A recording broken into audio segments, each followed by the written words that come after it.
La justice sociale au Bénin, comment faire ruisseler la croissance sans entraver la croissance? Dans cette nouvelle réflexion, l'économiste Albert Onlonkou, enseignant à l'INEAM, Université d'Abomey-Calavi, s'intéresse à un enjeu majeur du développement du Bénin, faire en sorte que la forte croissance économique profite davantage aux populations vulnérables sans compromettre cette dynamique. L'auteur part d'un constat selon lequel les performances économiques du Bénin sont solides. La croissance est passée de 1,8% en 2015 à environ 8% en 2025. Les recettes publiques ont triplé et la dette reste maîtrisée. Pourtant, la pauvreté recule beaucoup plus lentement. Entre 2019 et 2022, la pauvreté monétaire n'est passée que de 38,5% à 36,2%.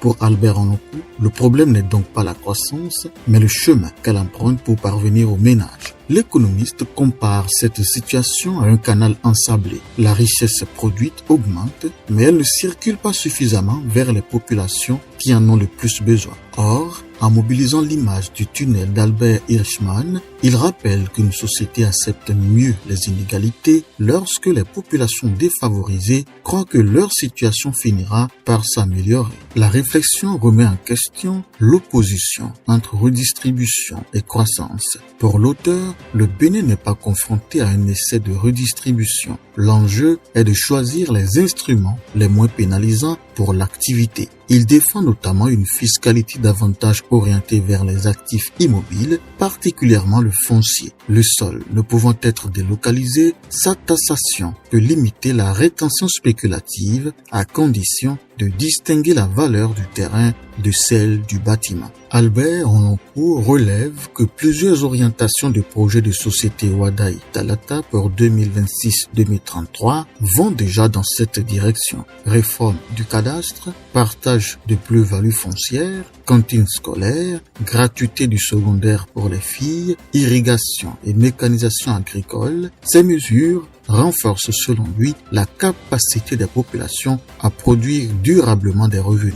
À partir d'une simulation sur les données de l'enquête harmonisée sur les conditions de vie des ménages, l'auteur montre qu'une redistribution ciblée vers les 40% les plus modestes pourrait avoir sur la pauvreté un effet comparable à plusieurs points de croissance supplémentaires. En revanche, une stratégie fondée uniquement sur les transferts monétaires serait difficilement soutenable. Il privilégie donc une approche productive. Il soutient que l'éducation, la santé, les infrastructures, l'agriculture, l'accès au crédit, la sécurisation foncière et l'accès au marché doivent être des leviers durables d'amélioration du rendement de l'effort des populations pauvres. La lutte contre la corruption, détournement de fonds ou corruption élective s'inscrit dans cette logique. Albert Onlonkou reconnaît le rôle de certaines solidarités informelles, notamment celles liées à la parentèle et aux cérémonies, mais refuse d'assimiler les détournements de fonds publics à une politique sociale. Le Bokono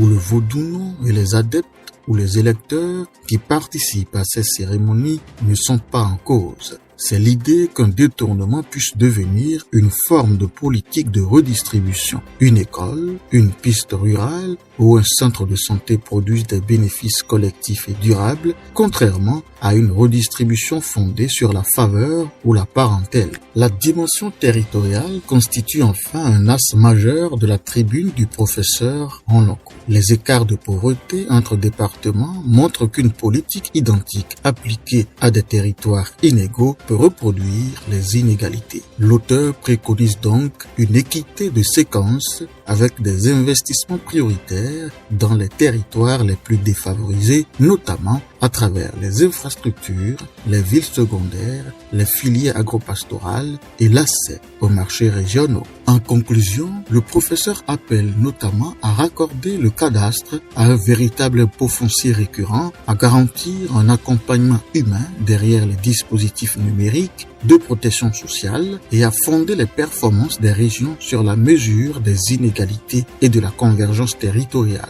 Pour découvrir l'ensemble des données, démonstrations et propositions de l'auteur, retrouvez la version originale et intégrale de sa réflexion sur le site du quotidien La Nation.